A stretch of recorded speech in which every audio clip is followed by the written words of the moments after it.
Harris. She's from Elk Ridge, Maryland. She's a software project manager, Democrat. Linda, what's your question? Hey, President Biden. Hey.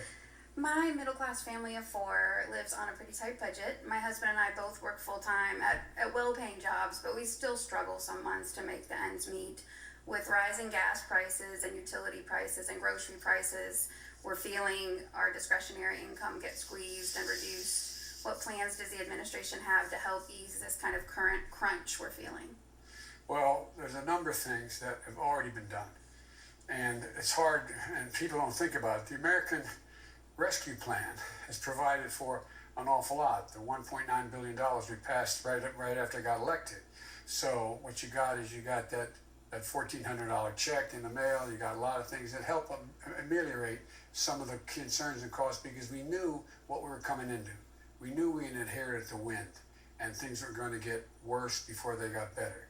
But in terms of being able to have what my dad used to say, a little breathing room.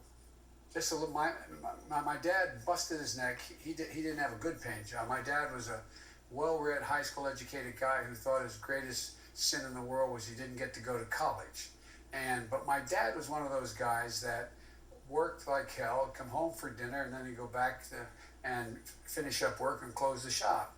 And the whole point of it was that all we want to give, all he'd talk about is, Joey, all I need is just a little breathing room, a little space, a little space. Let me ask you about that, with just in terms of inflation, because you had told us at a town hall, I think it was in July, that this was just near-term inflation. The Wall Street Journal recently talked to like 67 financial experts who said that they saw high inflation going all the way or deep into 2022. Do you think it's going to last for a while?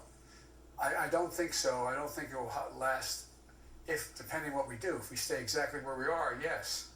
If we don't make these investments, yes. What about gas prices? Because gas prices relate to a foreign policy initiative that is about something that goes beyond the cost of gas. And we're about $3.30 a gallon most places now, when it's was down in the single digits. I mean, $1 plus. And that's because of the supply being withheld by OPEC. And so there's a lot of negotiation that is, there's a lot of Middle Eastern folks want to talk to me. I'm not sure I'm going to talk to them, but the point is, it's about gas production. There's things we can do in the meantime, though. Do you think do you have a timeline for gas prices, and when do you think they may start coming down? My guess is you'll start to see gas prices come down as we get by and going into the into next year, 2022. I don't see anything that's going to happen in the meantime that's going to significantly reduce gas prices. But for example, that hasn't worked at all. For natural gas to heat your homes as winter's coming, there's a lot, what people don't realize, we put in billions of dollars in what they call LIHEAP.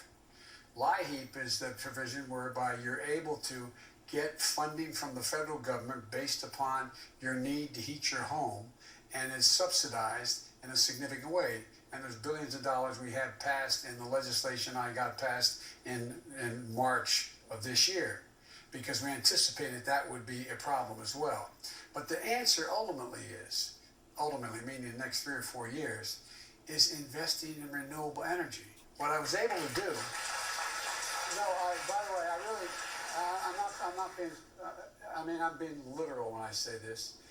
What I was able to do when I ran, and you remember, Anderson, because I was on your show a couple times, and the issue was whether or not I could ever get the labor union to support my environmental programs.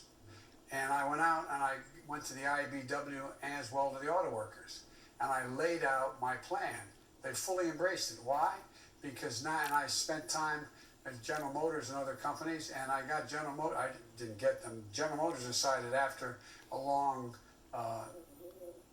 time spent talking to me, they were suing California because they had a higher mileage standard. Right. They dropped the suit and agreed that they would be 50% electric vehicles by 2030. And now you have all three major manufacturers saying the same thing. So what will happen is you're going to see a dramatic drop.